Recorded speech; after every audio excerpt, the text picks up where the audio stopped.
കൊച്ചിയുടെ തീരദേശ മേഖലയിലെ കണ്ടൽക്കാട് സംരക്ഷണവും പുനരുജ്ജീവനവും ലക്ഷ്യമിട്ടുള്ള പ്രത്യേക പദ്ധതിക്ക് തുടക്കമായി. മാൻഗ്രോവ്സ് ഇനിഷ്യേറ്റീവ് എറണാകുളം എന്ന പേരിലാണ് പദ്ധതി നടപ്പിലാക്കുന്നത്. Vypin MLA K N. ഉണ്ണികൃഷ്ണൻ പദ്ധതി ഉദ്ഘാടനം ചെയ്തു. കൊച്ചിയുടെ പരിസ്ഥിതി സംരക്ഷണത്തിനായി പ്രവർത്തിക്കുന്ന പ്ലാൻ അറ്റ് എർത്ത് എന്ന സംഘടനയുമായി ചേർന്നാണ് കണ്ടൽക്കാട് സംരക്ഷണ പദ്ധതിക്ക് തുടക്കമിട്ടിട്ടുള്ളത്. DP വേൾഡിന്റെ സഹകരണത്തോടുകൂടിയാണ് മാൻഗ്രോവ്സ് ഇനിഷ്യേറ്റീവ് പദ്ധതി നടപ്പിലാക്കുന്നത്.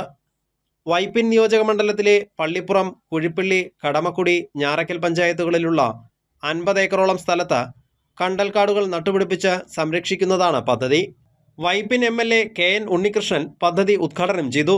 പൊക്കാളി കൃഷിയെ പ്രോത്സാഹിപ്പിക്കാനും സമുദ്രത്തിൻ്റെയും കായൽ മേഖലയുടെയും ജൈവസമ്പത്ത് സംരക്ഷിക്കാനും ലക്ഷ്യമിട്ടുള്ള മഹത്തായ സംരംഭമാണ് ഇതെന്ന് MLA പറഞ്ഞു.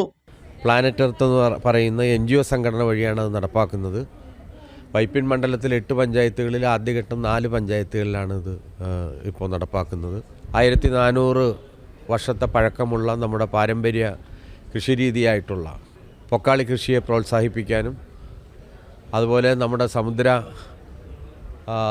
അതുപോലെ കായൽ മേഖലയുടെയും എല്ലാം ജൈവസമ്പത്തിനെ സംരക്ഷിക്കാൻ ഉതകുന്ന കണ്ടൽക്കാടുകൾ സംരക്ഷിക്കാനും അതിനെ നിലനിർത്താനുമുള്ള പദ്ധതി.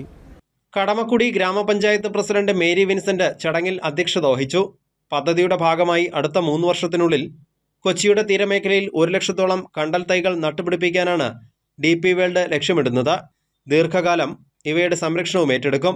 ഇതിനായി തീരദേശ ജനവിഭാഗങ്ങളെ കൂടി ഉൾപ്പെടുത്തി പ്രത്യേക കർമ്മ പദ്ധതിക്ക് രൂപം നൽകുമെന്നും DP വേൾഡ് അറിയിച്ചു. കൈരളി ന്യൂസ്, കൊച്ചി.